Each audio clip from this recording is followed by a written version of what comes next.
Traditional Karate Do and modern sports karate. What unites them and what separates them? Presented from the coach's point of view, produced by the Providence Business Group LLC. The purpose of this presentation is not to debate what is better, traditional karate do or modern sports karate, but just to point out the difference between the two in order the proper action may be taken in working with either traditional karate do practitioner or modern day karate athlete. What is traditional karate do? It is a martial art that is practiced for the purpose of self-defense. What is not traditional karate do? It is not a sport in which an athlete is involved in sports competition. Martial artists train to move its entire body as a weapon in the direction of technique to destroy the aggressor. The entire body is behind arm or leg to create maximum impact. In practice, martial artist develops crushing endpoint of technique. If karate instructor call it traditional karate do, but at the same time prepare its member for competition, that is not traditional karate do, that's a sports karate. Instructor may like the name traditional karate do, but reality is not in the name. Reality is in the type and focus of practice. If walk like a duck, quack like a duck, look like a duck, it must be a duck. So what is a modern sports karate? It is sport in which an athlete practices for a sports competition. What is not modern sport karate? It is not traditional karate do because the purpose of practice is not self-defense, but sports competition. Karate athletes practice to develop full control of techniques to prevent possible injury to the opponent in sports competition.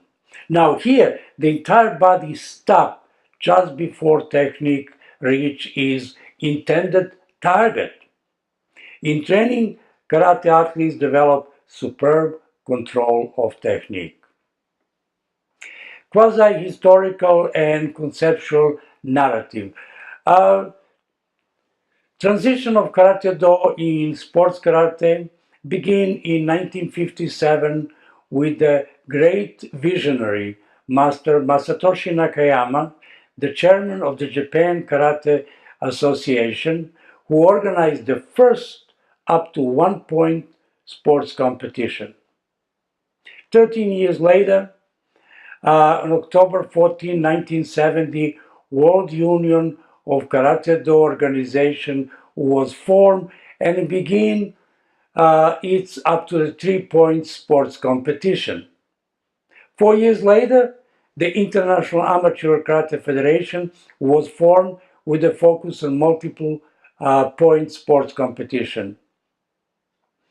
This date marks the transition between traditional karate do into modern day sports karate. In addition to these three organizations, there are over 50 and more well-respected and prosperous regional, continental, international, and world karate organizations.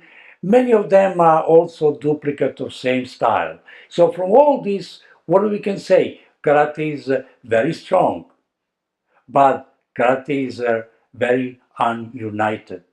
We can say that as well. Now, two major points. Point one, simple but true concept of training, which I always like to stress. Practice in the way that you will compete. Makes sense. 100-meter runner will not practice marathon in order to compete in 100-meter sprint. Why then traditional Karate Do practitioners train in traditional way in order that they may compete in sports karate? Makes no sense. Point 2. The difference between a world-class athlete and world champion is not always very big. It is a very minute one. Difference in practice alone. Practicing in traditional way to get ready for sports competition may be just that minute point that will deprive a world-class athlete of becoming world champion. Now, sports karate has no style. It has only rules of competition. If instructor wish to teach students specific traditional karate style, sports karate will not prevent that. Sports karate requires only that the rules of competition be respected, no more, no less.